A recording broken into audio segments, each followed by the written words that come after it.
নমস্কার। আজ আমাদের পরিবেশনায় কবি সুকুমার রায়ের লেখা মজার কবিতা গল্প বলা। এক যে রাজা। থাম না দাদা, রাজা নয় সে, রাজপেয়াদা। তার যে মাতুল। মাতুল কিসে? সবাই জানে সে তার পিসে। তার ছিল এক ছাগল ছানা। ছাগলের কি গজায় ডানা? একদিন তার ছাতের পরে। ছাদ কোথা হে? টিনের ঘরে। বাগানের এক উড়ে মালি। মালি নয় তো, মেহের আলী। মনের সাধে গাইছে বেহাগ।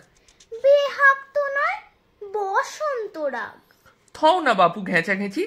আচ্ছা বলো, চুপ করেছি। এমন সময় বিছনা ছেড়ে হঠাৎ মামা আসলো তেরে। ধরলো সে তার ঝুঁটির গোড়া।